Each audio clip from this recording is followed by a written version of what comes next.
Anugerah dari Tuhan Yesus Kristus, kasih setia Allah Bapa, itulah kiranya menyertai kamu sekalian. Amin.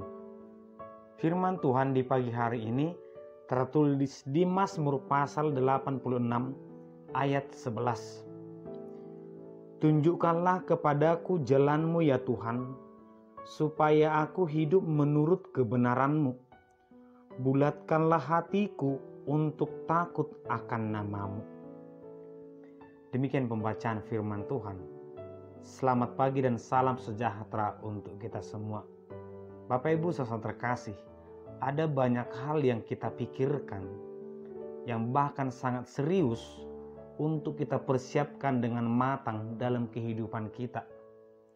Contohnya mungkin tentang kesehatan, tentang harta, tentang pendidikan, atau bahkan mungkin tentang masa depan anak. Itu akan mendapat perhatian penting bagi kita, sehingga kita akan bekerja keras agar kita bisa memiliki masa depan yang cerah, agar kita bisa memiliki rumah yang mapan. Demikian juga anak-anak kita pasti kita akan lakukan hal yang sama. Bahkan mungkin ada saja orang tua yang anaknya masih membutuhkan atau sedang masa-masa ingin bermain, sudah dimasukkan ke dalam tahap pembelajaran supaya cepat pintar, supaya wawasannya luas. Apalagi mungkin persaingan pendidikan seakan-akan menjadi tantangan yang sangat besar, sehingga masa bermain anak-anak akan hilang, digantikan dengan masa pembelajaran. Semua hanya karena rasa takut ataupun mempersiapkan masa depan yang jauh lebih baik. Tetapi memang itu hal yang penting. Tetapi apakah itu hal yang paling penting?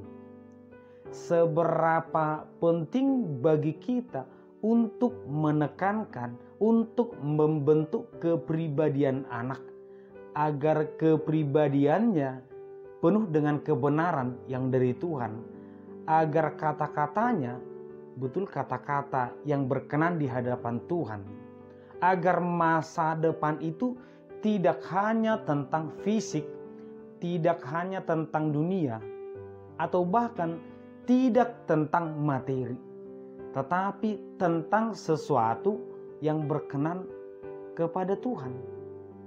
Di dalam pelayanannya atau dalam kitab Injil, Yesus pernah membuat sebuah perumpamaan tentang lalang dan gandum. Dalam perumpamaan itu, Yesus membiarkan keduanya bertumbuh bersama, tidak mengatakan untuk mencabut lalang agar gandum bisa bertumbuh.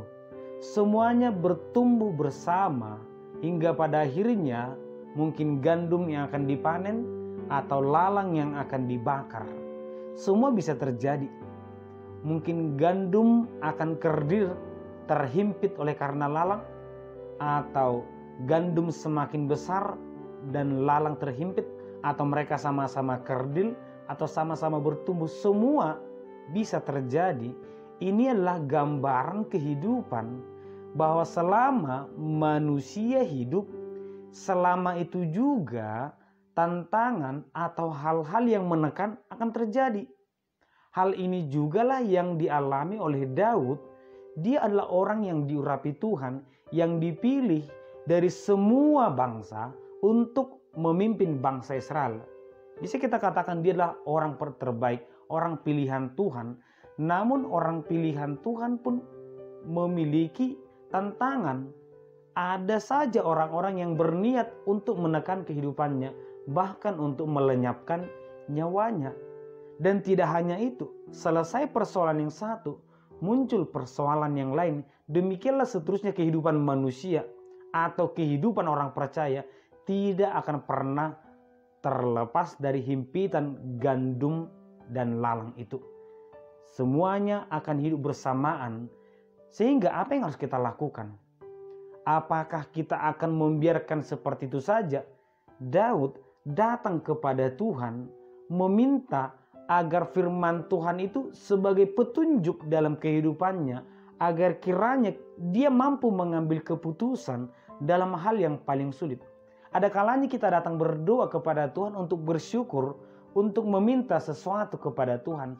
Namun Daud berdoa agar firman Tuhan itu menjadi petunjuk, agar menjadi dasar memperbaiki kehidupannya, agar hidupku semakin dibekali, agar aku semakin diperbaharui oleh firman Tuhan, agar aku semakin taat, agar aku semakin mengenal kebenaran-Mu.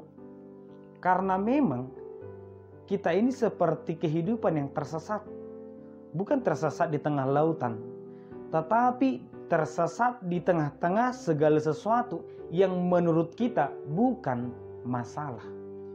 Bukan musuh Daud yang sedang kita hadapi, orang-orang yang mengancam kita, tetapi hal-hal di luar kita yang mungkin suatu saat bisa menjauhkan kita dari Tuhan, dan akan tiba saatnya kita berkata, aku tidak butuh Tuhan, aku tidak mengenal Tuhan, atau aku tidak peduli terhadap orang yang percaya kepada Tuhan. Sehingga untuk menghadapi hal ini, semua yang terjadi ini, kita membutuhkan satu petunjuk terbaik, yaitu firman Tuhan. Mari kita datang berdoa kepada Tuhan. Tuhan, biarkanlah firman-Mu menjadi petunjuk dalam kehidupan kami. Biarkanlah firman-Mu yang mengajari kami, membekali kami, agar kami semakin dimampukan bertindak dan hidup yang benar dalam segala keadaan. Bagi kita, mungkin kesuksesan itu hal yang positif. Bagi kita mungkin pendidikan itu hal yang positif. Tetapi hal yang positif ini pun bisa suatu saat membuat kita jauh dari Tuhan. Karena mungkin ada hal-hal di dalamnya yang bisa merusak pemikiran kita. Ada hal-hal di dalamnya yang membuat keinginan kita menjadi rusak, sehingga kita semakin haus akan pendidikan, haus akan kekuasaan, haus akan harta. Jika ini yang terjadi, maka hanya satu yang harus kita persiapkan. Biarkanlah Tuhan menjadi kompas dalam kehidupan kita. Firman-Nya sebagai petunjuk setiap hari yang membekali kita detik demi detik. Bapak Ibu saudara terkasih, melalui firman Tuhan di pagi hari ini, banyak hal yang kita cintai, yang kita ingini, yang kita cita-citakan. Tetapi mari kita melihat akan satu hal, hidup yang benar adalah hal yang dikehendaki oleh Tuhan. Mari belajar bahwa hidup yang benar bukan tentang latihan, bukan tentang uang, bukan tentang harta, tetapi firman Tuhan yang selalu membekali kita. Karena Tuhanlah jalan kebenaran satu-satunya, maka dari Tuhanlah kita belajar hidup yang benar, yang berkenan kepadanya. Amin, kita berdoa. Terima kasih Tuhan, di pagi hari ini kami mendengarkan firman-Mu. Terima kasih Tuhan untuk anugerah yang Engkau berikan setiap paginya. Berkati kami Tuhan, agar kiranya firman-Mu semakin memperbaharui hidup kami, agar kami mengenal apa yang harus kami lakukan dalam kehidupan kami. Dalam nama Yesus Kristus kami berdoa. Amin.